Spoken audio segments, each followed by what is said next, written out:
तो भाई हेलो बच्चा पार्टी, क्या हाल चाल है भाई। आई होप आप सबके भाई दिन अच्छे आ रहे होंगे, बहुत बढ़िया जा रहे होंगे। और मैं आशा करता हूँ भाई आपकी भाई सब कुछ कुशल मंगल होगा।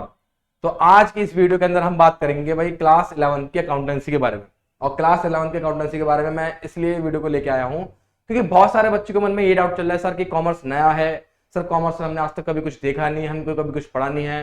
क्योंकि सर साइंस स्ट्रीम हमें सही लग रहा है, अच्छा लग रहा है। हमने बचपन से साइंस को पढ़ा है, देखा है, समझा है। 6, 7, 8, 9, 10 हमने साइंस को देखते हुए आए हैं, पर हमने कॉमर्स को 11th क्लास में ही हम इसको देखेंगे, पहली बार फर्स्ट टाइम पढ़ेंगे। तो मैं उन बच्चों को समझाना चाहता हूँ भाई कॉमर्स जो है एक बहुत ही रियलिस्टिक सब्जेक्ट है। ठीक है, आपको इसमें टेंशन लेने की कोई जरूरत नहीं है कि सर नया सब्जेक्ट है, सर क्या हम पढ़ पाएंगे, क्या नहीं पढ़ पाएंगे, क्या चीजें डिफिकल्ट होगी, क्या चीजें हार्ड होंगी। तो आपको इन सब चीजों की टेंशन लेने की बिल्कुल जरूरत नहीं है, क्योंकि आज की इस वीडियो के अंदर मैं आपको बताऊंगा कि आप लोग अकाउंटेंसी के अंदर क्या पढ़ोगे। और ये जो चीजें जो पढ़ोगे आप लोग अपनी डेली रूटीन लाइफ में कहां कहां इसको देख सकते हो। और बकायदा ये आपको आने वाले अपने क्या एग्जाम्स के अंदर जो बच्चे सीए, सीएस, सीएमए के लिए सोच रहे हैं, तो उनके लिए ये जो चैप्टर्स हैं कितने मायने रखते हैं। क्योंकि भाई देखो, पढ़ना तुम्हें है, सपने तुम्हारे हैं, जाहिर सी बात है। अगर तुम्हारा सपना ये कि मुझे सीएस बनना है, अगर तुम्हारा सपना ये कि मुझे सीएमए करना है, अगर तुम्हारा सपना ये कि मुझे सीएस करना है, तो भाई साहब मेहनत तो तुम्हें करनी पड़ेगी, ना कि मुझे। समझे बात को? समझे?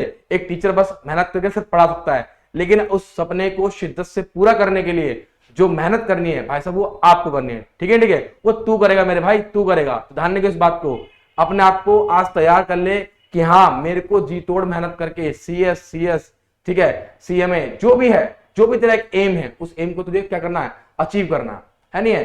तो मैं तुम्हें बताऊंगा अकाउंटेंसी के बारे में। अकाउंटेंसी के आज हम ज्यादा नहीं, सिर्फ 2 चैप्टर्स के बारे में बात करेंगे। चैप्टर नंबर कौन सा? फर्स्ट और क्या, सेकंड। चलिए अभी चैप्टर नंबर फर्स्ट पहले मैं डिस्कस करूंगा उसके चैप्टर नंबर फर्स्ट के बारे में। तो देखो भाई, मैंने कुछ आपके सामने चीजें डिस्प्ले कर रखी हैं। क्या क्या है वो? कर रखा है इंट्रोडक्शन टू अकाउंटिंग। भाई इंट्रोडक्शन टू अकाउंटिंग मतलब अकाउंटिंग क्या है, ठीक है, अकाउंटिंग क्यों करते हैं सर, इसके पीछे लॉजिक क्या है, क्या उद्देश्य है, क्या इसके एडवांटेजेस हैं, ठीक है, क्या इसके लिमिटेशंस हैं, ये सब हम लोग इस चैप्टर के अंदर पढ़ेंगे। मीनिंग यार मैं तुम्हें एक बात समझाऊं, अकाउंटिंग घर घर में होती है। इलॉन मस्क से लेकर, ठीक है, घर में जो एक बैठी मम्मी है वो भी क्या करती है, अकाउंटिंग को करती हैं।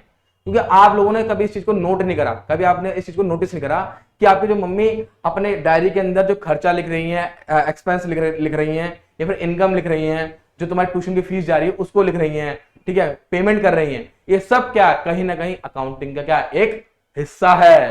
ध्यान रखना मेरी बात को, इस बात को आप लोग। तो इसलिए आप लोग को ये घबराने की जरूरत बिल्कुल भी नहीं है कि अकाउंटिंग आपके लिए एक नया सब्जेक्ट है। ठीक है, आप इसके अंदर क्या स्टडी करेंगे, मीनिंग ऑफ अकाउंटिंग। भाई अकाउंटिंग क्या मीनिंग होता है, सोर्स ऑफ इंफॉर्मेशन, अकाउंटिंग को हम किस इंफॉर्मेशन के बेसिस पे करते हैं, है ना। अरे भाई जब कोई चीज होगी तभी तो कुछ होगा, यानी कि अगर आपने कुछ खरीदा करी तो कुछ बेचा है तभी तो आप लिख पाओगे, है नहीं। ऑब्जेक्टिव, भाई क्या पीछे क्या लॉजिक है अकाउंटिंग करने का, हमने क्यों अकाउंटिंग को याद किया, ऐसी क्या वजह रही कि अकाउंटिंग ही बनाना पड़ा हमें। समझे बात नहीं समझे? फिर एडवांटेजेस, अच्छा अकाउंटिंग को करने से आपको क्या क्या बेनिफिट मिले, है ना, आपको किस किस चीजों में क्या फायदा हुआ, आपके क्या इससे टाइम बचा, क्या आपके इससे एफिशिएंसी बढ़ गई, या फिर आपको क्या मिला, प्रॉफिट मिला, लॉस मिला, ये सब कुछ आपको क्या मिलेगा, एडवांटेजेस ऑफ अकाउंटिंग में मिलेगा। अब देखो एक बात और, भाई हर इंसान की कुछ कमियां होती हैं और कुछ खूबियां होती हैं। तो उसी प्रकार से कोई भी चीज हो इस दुनिया में उसका कुछ ना कुछ मेरिट और डिमेरिट होता ही है। तो इसी प्रकार से अकाउंटिंग के भी क्या कुछ हल्के से लिमिटेशंस होंगे। लिमिटेशन मतलब कहीं ना कहीं अकाउंटिंग का एक आधा डिमेरिट भी होगा, छोटा मोटा, और वो क्या होगा वो भी हम क्या करेंगे, इसमें सीखेंगे। और सबसे बड़ी महत्वपूर्ण बात ये कि अकाउंटिंग का जो रोल है किसमें, एक बिजनेस में, वो बिजनेस में रोल क्या होगा, यानी कि अकाउंटिंग क्यों बिजनेस में ही किया जाता है, किसी और चीज में अकाउंटिंग क्यों नहीं करते, पढ़ाई में अकाउंटिंग क्यों नहीं करते, है ना, बातें करने में अकाउंटिंग क्यों नहीं करते, साइंस में अकाउंटिंग क्यों नहीं करते, आखिर बिजनेस में क्या रोल है इसका। ये सब चीजें आप इस चैप्टर के अंदर पढ़ोगे, क्या, इंट्रोडक्शन टू क्या अकाउंटिंग में। अच्छा चलो जी, अब मैं बात करता हूं अगले चैप्टर के बारे में। अगला चैप्टर हमारा होगा बेसिक अकाउंटिंग टर्म्स। भाई बेसिक अकाउंटिंग टर्म्स, भाई हर एक चीज की लैंग्वेज होती है। आई मैं हिंदी में बात कर रहा हूं, बाहर चले जाओ इंग्लिश में बात करेंगे, नहीं करेंगे, कुछ मीनिंग्स होंगे यार। बिना शब्दों के, बिना मीनिंग जाने आप लोग कैसे किसी भी चीज को डील कर सकते हो। तो भाई ये जो बेसिक टर्म्स है ना आपके सामने जो लिखे हुए इतने सारे, देखो entity, business transactions, capital, liabilities, assets, expenditure, revenue, income, ये जितने भी सब कुछ है ये कहीं ना कहीं हमारे आसपास की ही चीजें हैं। हाँ जी हाँ, अकाउंट्स में जितनी भी सब चीज लिखी हुई है ये सब हमारे आसपास की ही चीजें हैं, और कोई भी चीज ऐसी नहीं है जो हमने सिर्फ सोची और लिख दी हो, क्योंकि अकाउंट जो बना है वो आसपास के एनवायरनमेंट को मिला के ही बना है। एक बिजनेस होता है, एक छोटे से छोटा बिजनेस होता है, उसमें भी अकाउंटिंग शामिल है, और एक रतन टाटा रिलायंस इंडस्ट्री, हाँ उसके अंदर भी क्या अकाउंटिंग शामिल है। तो मेरे बच्चों ये जो चीज लिखी हुई जैसे एंटिटी है, अब मैं आप बात कर लूं एंटिटी की, तो एंटिटी का जो बेसिक मीनिंग क्या होता है कि बिजनेस तो अलग है और मालिक क्या अलग है, ऑब्वियस सी बात है। हाँ जी हाँ, बिजनेस अलग और मालिक क्या अलग है, क्योंकि बिजनेस और मालिक का जो रिलेशन होता है वो एकदम प्रोफेशनल रिश्ता होता है। अगर मालिक कल को चला भी जाए तो बिजनेस को कोई और क्या कर लेगा, टेक ओवर कर लेगा। जैसे कि हमारा धीरूभाई अंबानी मर गए तो उनके बेटे ने टेक ओवर कर लिया, उसके बाद उनका बेटा टेक ओवर कर लेगा, और उसके बाद उसका बेटा टेक ओवर कर लेगा, यानी कि बिजनेस क्या होगा, चलता ही चला रहेगा। बात करेंगे हम बिजनेस ट्रांजेक्शन। भाई बिजनेस ट्रांजेक्शन क्या होती हैं, कौन सी ट्रांजेक्शन बिजनेस में इंक्लूड करेंगे, ठीक है, कौन सी बिजनेस से संबंधित होंगी, ये सब चीजें क्या है मेरे बच्चे, हम लोग इसमें पढ़ेंगे। भाई आप देखो ट्रांजेक्शन का मीनिंग क्या होता है, लेन देन।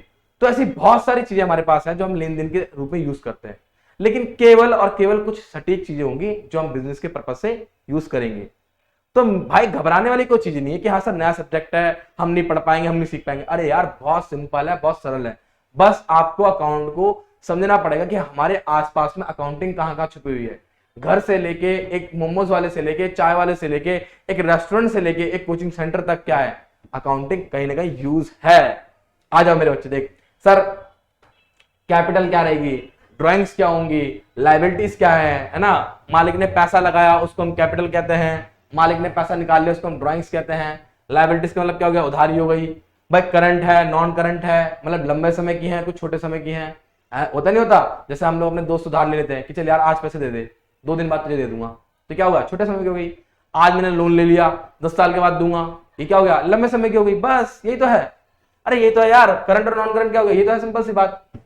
ठीक है ठीक है, तो देखो कितनी सिंपल चीज है, हर एक चीज बहुत सिंपल है, सरल है, और आपको ऐसा कुछ घबराने की जरूरत नहीं है कि अकाउंट सर नया है तो हमसे नहीं हो पाएगा। यार क्यों नहीं हो पाएगा, जब तेरा सपना सीए करने का है, जब तेरा सपना सीएस करने का, सीएमए करने का है, तो तेरे से ही हो पाएगा मेरे भाई, और तू ही कर पाएगा उस चीज को। और इस चीज को करने के लिए तेरे को ही सारी क्या करनी पड़ेगी, हाँ हिम्मत करनी पड़ेगी, ठीक है ना। और मेरे ख्याल से nothing is impossible in this world, ठीक है। आ जाओ सर, हम बात करते हैं किसकी बात करेंगे, असेट्स की बात करेंगे। किसकी बात करेंगे, एक्सपेंडिचर की बात करेंगे। असेट्स संपत्ति, एक्सपेंडिचर खर्चा। संपत्ति कैसी होती है सर, छोटे समय की, बड़े समय की, ये भी हम सीखेंगे। सर एक्सपेंडिचर खर्चा कैसा, खर्चे भी कई प्रकार के होंगे, हम सब सीखेंगे। अभी तक बचपन से लेके इस जवानी तक के सफर में, अभी तक आप बच्चे ही हो, हमने बहुत सारे खर्चे करे हैं, कुछ लंबे समय के, कुछ छोटे समय के, कुछ क्या हाँ बीच वाले समय के। तो उन सब खर्चों का भी क्या होगा, हिसाब किताब अब होगा। अब आप समझोगे कि बचपन में जब आप एक लॉलीपॉप खाते थे तो वो किस टाइप का खर्चा था। अब आप सोचोगे जब आपकी मम्मी आपकी ट्यूशन की फीस देने जाती थी वो किस टाइप का खर्चा होगा। अब आप सोचोगे कि आप जब डेयरी वाले के दूध वाले भैया के पास जाते थे तो किस टाइप का क्या होगा, खर्चा होगा, है ना। रेवेन्यू क्या है, इनकम क्या है, प्रॉफिट क्या है, गेन क्या है, लॉस क्या है, ये जितनी भी सब चीजें बेसिक टर्म्स जो हैं, ये जितने भी टर्म्स है मेरे भाई, ये सिर्फ और सिर्फ ऐसा नहीं है कि आपको केवल 11th क्लास में पढ़नी है। अगर आप लोगों ने इन सभी चीजों को स्टडी करा तो भाई ये आपको आने वाली क्लास 12th के अंदर भी हूबहू मिलेंगी। और बाकायदा जब आप सीए की या सीएमएस की तैयारी करोगे तब भी आपको क्या मिलेंगी, इन सब चीजों की वैरायटी मिलेगी। बल्कि मैं आपको एक बात बता दूं, जिन बच्चों ने इन सब चीजों को नहीं समझा, हाँ जी, जिन बच्चों ने इन सब चीजों को नहीं समझा, उससे सीएस नहीं हो पाएगा, उससे सीए नहीं हो पाएगा, उससे सीएमए नहीं हो पाएगा। क्योंकि भाई यही आधार है, यही बेस है। और अगर बेस खराब हो गया तो भाई साहब इमारत तो बनी नहीं पाएगी, इमारत तो पहले ढह जाएगी। तो ध्यान रखना, बेस पर आप क्या करें, फोकस करें, पूरा पूरा बेस पे फोकस करें, ठीक है ठीक है। और जिन बच्चों ने अभी तक हमारे से एंगेजमेंट नहीं बनाई है, जो ये सोच रहे हैं कि सर हम लोग कैसे पढ़ेंगे, किस तरह से पढ़ेंगे, तो वो लोग टेंशन लेने की बिल्कुल भी जरूरत नहीं है उनके लिए। कैल्विन आपके साथ है, ठीक है ठीक है, और आपके साथ हमेशा रहेगा। और इसीलिए मैं आपको बताना चाहूंगा कि क्लास 11, जी हाँ, कैल्विन की क्लास 11 सेशन कौन सा बेटा, 22-23 का, जो कि स्टार्ट होने वाला है कब, 21 जून को। और जिसके अंदर हम आप लोगों को क्या पढ़ाएंगे, आर्ट्स पढ़ाएंगे, कॉमर्स पढ़ाएंगे, साइंस पढ़ाएंगे, है ना। हम आपको तीनों चीजों को क्या करेंगे भाई, पढ़ाना स्टार्ट कर देंगे 11 का। और इसके अंदर आपको क्या क्या चीजें मिलने वाली है मेरे भाई, आपको इसके अंदर मिलेंगे क्या, डेली लाइव सेशंस मिलेंगे भाई, डेली प्रैक्टिस पेपर मिलेंगे इसके अंदर आपको। और प्लस आपको हमारा डाउट क्या मिलेगा, इंजन मिलेगा, जिसके अंदर आपको 2-3 तरीके से हम आपके डाउट सॉल्व करवाने की कोशिश भी करेंगे।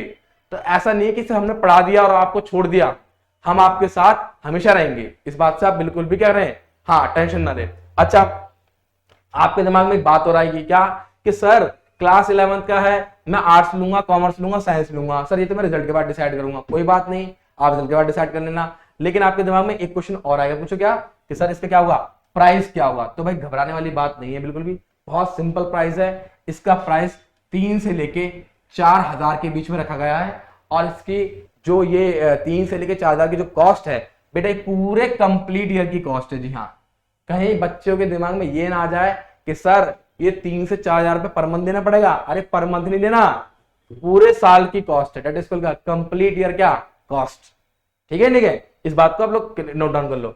और अगर आपके दिमाग में आप डाउट आना स्टार्ट हो गए कि सर हाँ जी हाँ सर प्राइस इतना है, पेमेंट कैसे करूंगा, मैं आपको बैच ज्वाइन कैसे करूंगा, किस टाइप से मुझे पता लगेगा, तो टेंशन मत करो, मतलब आप जाओ डिस्क्रिप्शन में चेक करो जाके भैया, आपको एक फॉर्म मिलेगा, उस फॉर्म को करो आप फिल कर दो। और फिल करने के बाद हमारी टीम आपको कॉल करेगी और पूछेगी कि भैया आप किस चीज में इंटरेस्टेड हो, क्या इंटरेस्टेड हो। और अगर आपके तब भी कुछ डाउट हो पेमेंट के रिगार्डिंग में, पढ़ाने के रिगार्डिंग में, टीचर्स के बारे में, ठीक है ठीक है, किस तरह से आपको जो चीजों को चलाना सीखना होगा, सब चीज के रिगार्डिंग में A to Z आपके डाउट सॉल्व कर जाएंगे। किसके द्वारा, हमारी टीम के द्वारा। हमारी टीम आपको खुद ब खुद कॉल करेगी।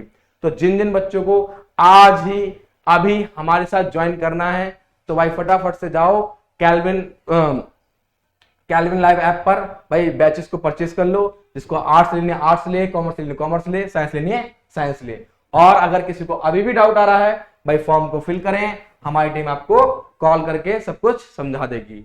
ठीक है ठीक है, तो भाई परेशान होने की जरूरत नहीं है।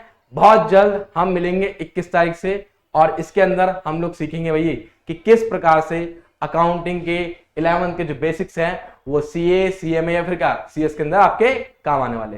तो चलिए बच्चों ध्यान रखिएगा, मिलते हैं हम कब 21 तारीख को।